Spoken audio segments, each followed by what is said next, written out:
Just ahead on American Black Journal, this year's Kresge Eminent Artist, jazz bassist Marion Hayden is here to talk about being selected for this special honor. Plus, she is going to treat us all to a performance. Also coming up, a candid conversation with Detroit techno pioneer Carl Craig about black music. And we'll remember Detroit journalist Al Allen. Don't go anywhere.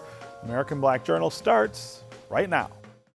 From Delta faucets to Behr paint, Masco Corporation is proud to deliver products that enhance the way consumers all over the world experience and enjoy their living spaces. Masco, serving Michigan communities since 1929. Support also provided by the Cynthia and Elsa Ford Fund for Journalism at Detroit PBS. DTE Foundation is a proud sponsor of Detroit PBS. Among the state's largest foundations committed to Michigan-focused giving, we support organizations that are doing exceptional work in our state. Learn more at dtefoundation.com. Also brought to you by Nissan Foundation and viewers like you. Thank you.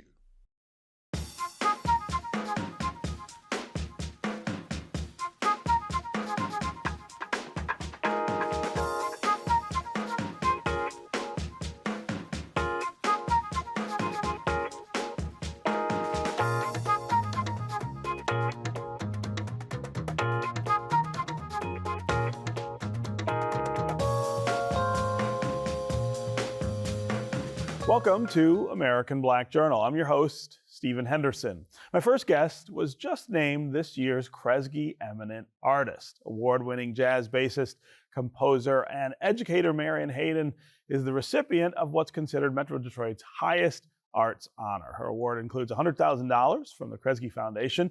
I am pleased to welcome my friend, Marion Hayden, back to American Black Journal. It is great to have you here, as always, and congratulations. Thank you, Stephen, and thank you so much for having me here at American Black Journal. I'm so excited to be here. Yeah, so in the intro I said, this is considered our area's greatest arts honor. Is that how you feel? I totally feel that way. It's like getting a big giant hug from my community that I love. I just love this community. It's my passion. It's my muse. I carry the banner of Detroit wherever I go. So yes, it feels great. Yeah. So I want to talk about what brought you to this point, but also pause a second to acknowledge that this is an award that recognizes everything that you've done, the span of your career. So let's talk about that career and kind of how you got into music, into the bass, which I think I've told you before. I was a tuba player in college. I have a double bass at home and plunk around on it. It is one of my favorite instruments. So talk about how you got to this point. Well, I have to say one of the wonderful things about growing up in Detroit first of all, I should give complete credit to my parents. My parents, Marion Ford Hayden Thomas. She ended up getting remarried after my father passed, and Herbert E. Hayden. And our little house that we grew up in, and the wonderful neighborhood of Russell Woods on Fullerton Street. And they were just wonderful parents. They never put any restrictions on me as a young woman, as a girl, as to what girls could do. My mother was a chemist, so she knew no boundaries of that sort. So I just started taking cello lessons when I was about 9 in our great Detroit Public School music education programs. But I also lived public school music programs are so important. And I always want to, I'm always on my little bandwagon. I'm always standing on my soapbox about continuing to support them for the young people that are in school now. And so I was a little girl taking lessons in my school, took cello lessons at 9. And then when I got tall enough to stand up to the bass, because I've always wanted to play bass, I was about 12, I switched over to bass. And I had a lot of jazz in my household, care of my dad, who was a huge jazz fan and record collector and kind of a closeted jazz pianist. He was really good. And just, he exposed me to such great music. And then he made what I consider to be just such a wonderful gesture for me. He took me to a summertime jazz camp called Metro Arts, which was right here on Selden Street in Detroit. And that's where I met the likes of Wendell Harrison, Marcus Belgrave, Harold McKinney, and so many of the great jazz musicians who become so influential for me and others. Yeah. And these were the torchbearers, the people that were really keeping the music alive at that time, which would have been the early 70s, and that's how I caught the jazz bug. Yeah. And from then on, it was just at some point you hear something and you just know this is something that you have to hear in your ears forever, and that was what it was for me. Yeah. So I always think of music as a form of expression, and that expression is really important to the artist who is making that expression. In a little bit, we're gonna listen to something that you're playing for us and our viewers. Talk about that expression, the things that you're saying and trying to communicate when you're playing. Well, one thing about, certainly at this point in my career, is I have a pretty big mental library of things. There's a lot of music that I've played in a lot of different genres. I played the music of Argentinian tango. I played music from Puerto Rico and Cuban. I have played folk music, some classical music, pretty much all types of jazz and all the different spheres that we work in. And so I'm a collector of themes and a collector of musical moments. And so when I play, especially something like a solo piece, then basically I try to weave those moments together in threads so that they can be interesting. I try to find things that are interesting from my mental collection. And it's very important, I think, especially for a bass player, that we have a lot of experience, because the bass is a very ubiquitous instrument in all ensembles. So much more versatile than anybody ever thinks it is. It is, but the bass is in so many different places, and so I have an opportunity to really be very broadly expressive in so many different ways. I mean, as I say, rock, indie rock, all kinds of things. Gospel, of course, all the branches of Black music. Yeah. And so I try to bring all those things to bear when I perform, and try to be broadly expressive, really talk about the music that I'm playing in a way that is befitting of that any particular thing I'm doing. Yeah. So, in that way, you're as much a creator. I know you don't like to call yourself a composer. No. But you're a creator in the sense of taking all of these things, all of these ideas, all these little bits of things that you've heard or played around with, and putting them together. Very, very much so, and I really love doing that. One of the things that I enjoy doing a lot of is this idea of composing from a narrative point of view, and so many times when I'm composing from an actual story. Something, it might be a story that I'm trying to tell. I'll give an example. One of the pieces that I wrote, this was a commissioned piece from ArtX Detroit, was about the city of Highland Park. That's where my husband and I live. My husband is Safel Gardner, and our two young men, Tariq Gardner and Asakili Gardner. We raised our family there, and Highland Park has an amazing history in the auto industry. Yes. And so I created a whole piece about Highland Park's history, and it included also interviews from Highland Parkers where they talked about the history of their town and how things had changed over the years. Right. And it was, I have to say, I really loved delving into that. It was, and I took from that so many different ways of talking about the city, and also ways to be able to kind of lay their beautiful narratives in a bed of beautiful bed of musical flowers. Yeah. You have some performances coming up where people can actually come see you live. I do. I would love to have people come and please come out and see my band, Marion Hayden Legacy. at the Blue Llama Jazz Club in Ann Arbor. I'll be there on April the 4th. And then I will be with my great band Straight Ahead that I'm a co-founder of, and that band of wonderful women has been together for many years. Great Grammy-nominated band. Random women. I mean, these are women who are just stars, absolute stars in their own jazz. right, each of them. And we actually were the first all-women group signed to a major jazz label. Yeah, right. So we will be at the Freight House series that's sponsored by University Musical Society in Ypsilanti on April the 13th. And then we'll also be at the Cranbrook Project Friday Night Live series on June the 13th. So come on out and see us, everyone. Love to have you there. And again, you'll be doing all of the things that the Kresge Eminent Artist does during the next year. I am. It's just been so beautiful, and I so appreciate Kresge for this opportunity to, as I said, just be overwhelmed with gratitude. I'm just overwhelmed with gratitude. Well, Marion, congratulations again. Thanks for being here on American Black Journal. Thank you, Stephen. Detroit techno pioneer Carl Craig is one of the headliners at this year's Detroit Movement Festival over Memorial Day weekend. This month, Craig rolled out his annual video series, All Black Vinyl, on Instagram. Every Wednesday in February, he selects a playlist of Black artists from his massive record collection. American Black Journal contributors Bryce Huffman of BridgeDetroit and producer Daijah Moss talked with Craig about the importance of celebrating Black music history. Happy 2025, and we're back again with a new edition of All Black Vinyl. So Carl, tell me, why did you start your All Black Vinyl series, and what does that medium for music mean to you personally? During COVID, it was just hell.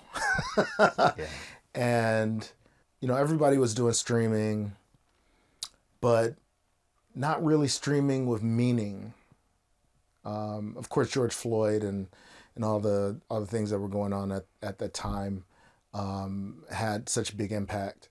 But I really felt that there needed to be something that I could do that had meaning. And for Black History Month, it made sense to do a project that was about the music that is good music, but that's music that's done by whether it's people from Detroit or people from outside of Detroit that would celebrate Black History Month. So All Black Vinyl just seemed to be an obvious thing for me. And it was a lot of fun to do it, instead of it being something where I would sit there and mix records for a day or something. I liked the concept of doing one a day.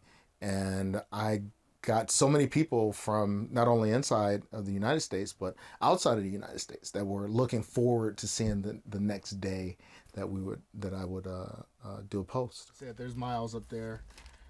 And what about the eyes? You've been collecting vinyl for years now. How big is your collection, and is there one record that stands out as very important to you on a personal level? I can always say like, oh yeah, we got all this records in stock and stuff. Yeah, I got 50,000 records, 100,000 records. No, it's not like that. It's something that I don't pay attention to collecting for the sake of collecting records. I buy it because I love the music and I want the music. So I don't have a Fela Kuti record or a number of Fela Kuti records because that was the trend. I have them because I just like the music, The music that stands out really the most to me, Marcus Belgrave, Vibes from the Tribe from Phil Randlin, the Detroit stuff. Motown. And from Detroit. When you go through records that you haven't listened to in a while, is there an appreciation for the recording process, the artistry that goes into making the albums that you kind of rediscover? Those records that were being done in the 50s and the 60s and even the 70s, the process of making them and the care of making them was incredible, and it's so much different than when you're using a laptop, MPCs sound great and stuff, but to have the guys in the studio going straight to tape, mixing console, left, right, center, boom, you're there. Now, jazz, techno, hip hop, R&B, these are all genres that have been covered on the show, and all genres that are really important to Black history, especially music history. Tell me, was there a genre that you think sounds best to you when it's recorded on vinyl? You know, there was a whole disco sucks movement that happened in what was it, 1979 in Chicago. It was a baseball game between Detroit and Chicago. Was it the White Sox versus the Tigers, where they blew up all those pieces of vinyl? And disco might have sucked because of all the novelty that happened with it, but a lot of those records are recorded so well. They sound incredible. You know, there's records from Barry White that just sound enormous on the sound system. Moody Man, he's been playing the Isley Brothers at his gigs mixed with Thundercat. And the Isley Brothers record sounds monstrous on the sound system. How do you go about talking to younger generations of music lovers, people who might not even know that they are history buffs through music? How do you talk to them about that importance? I'm somebody that doesn't really force my musical ideas on my kids, and I try to use how I deal with things with my kids to dealing with other people's kids if it comes to play. So when I was learning how to play piano, guitar was my instrument, but I was learning how to play piano. I hated the regiment. You know, that it was just really regimented how you had to learn piano. And when I met Francesco Tristano, who's a concert pianist from Luxembourg, and he played the piano where he's banging on the sides and pulling the strings and doing all these things. I'm thinking, like, why didn't we do that when I'm learning how to play piano? That would have made me want to play piano and stick with piano, because it becomes more of a performance instrument, you know? Elton John tried to make piano, or let's even go to Little Richard, because that's where it all comes from. Little Richard, the way he was playing piano, standing on it and all that stuff, was like someone standing there with a guitar and just showboating with the guitar and stuff. So, you know, banging, turning it into a percussive instrument as well as a melodic instrument would have made it so much more interesting, because I could see the vision of that. I could see the vision of being a rock piano player by banging on the instrument instead of it being traditional and classical. So I think with kids that you have to not only come down to their level, but you have to, you know, you have to show that it's entertaining. You know, something that's entertaining to a grown man is different than what's entertaining to, you know, a teen.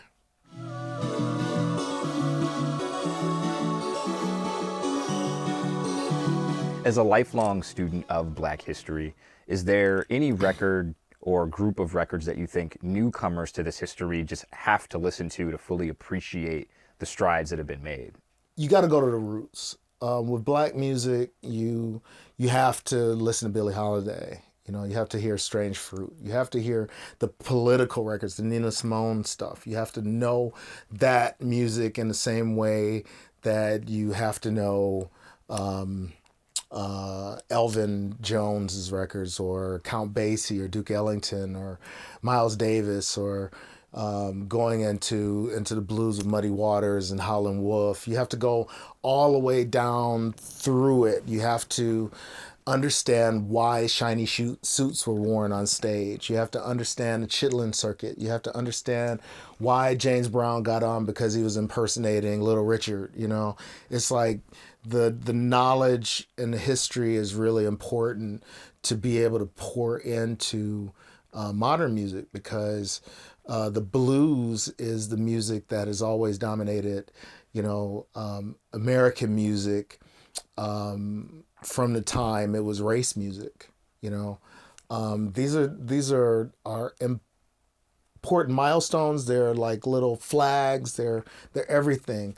So even gospel is another thing. I grew up going to a Lutheran school, but my grandparents were preachers in the South, and I didn't really get the gospel thing until I saw a film of Aretha Franklin playing Montreux Jazz Festival, and it freaked me out. It freaked me out. It blew me away. It was just another level. So when I was watching another video of Miles Davis playing Montreux Jazz Festival, when he brought the electric organ on and wouldn't play his horn, his roots are gospel, jazz, goes into the blues, goes into his music. He was able to morph it into rock. He was able to morph it into wherever he went. So you got to know the language. It's like as a black man getting a job in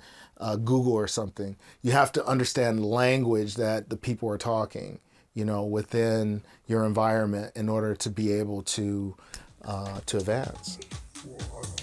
That's right. All Black Vinyl.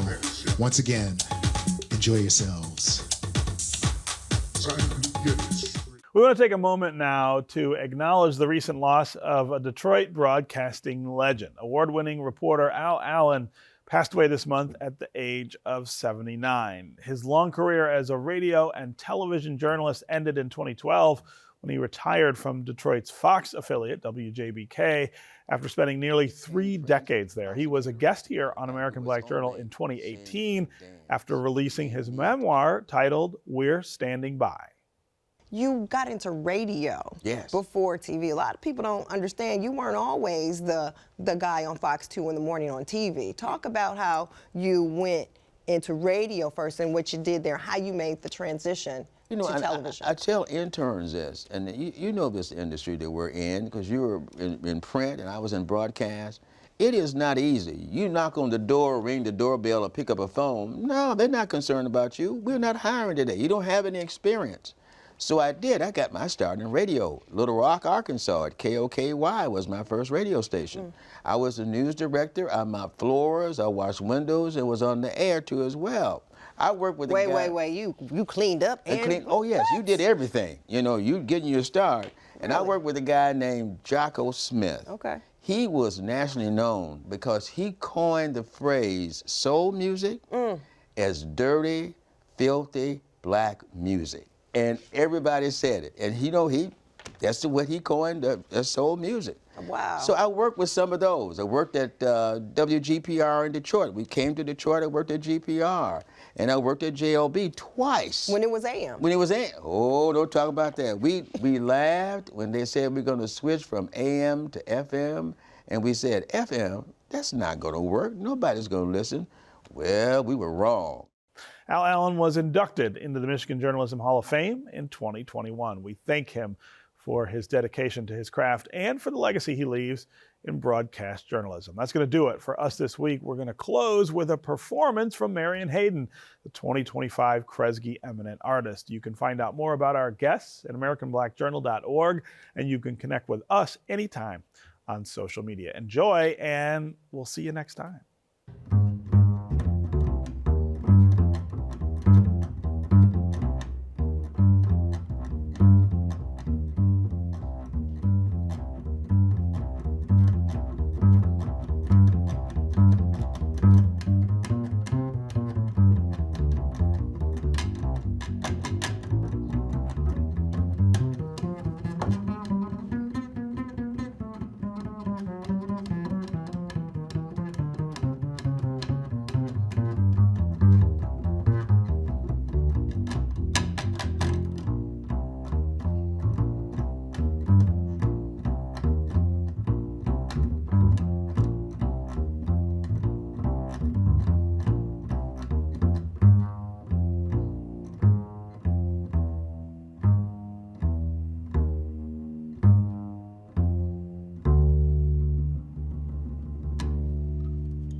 Delta faucets to Behr paint, Masco Corporation is proud to deliver products that enhance the way consumers all over the world experience and enjoy their living spaces. Masco, serving Michigan communities since 1929. Support also provided by the Cynthia and Elsa Ford Fund for Journalism at Detroit PBS. DTE Foundation is a proud sponsor of Detroit PBS. Among the state's largest foundations committed to Michigan-focused giving, we support organizations that are doing exceptional work in our state. Learn more at dtefoundation.com. Also brought to you by Nissan Foundation and viewers like you. Thank you.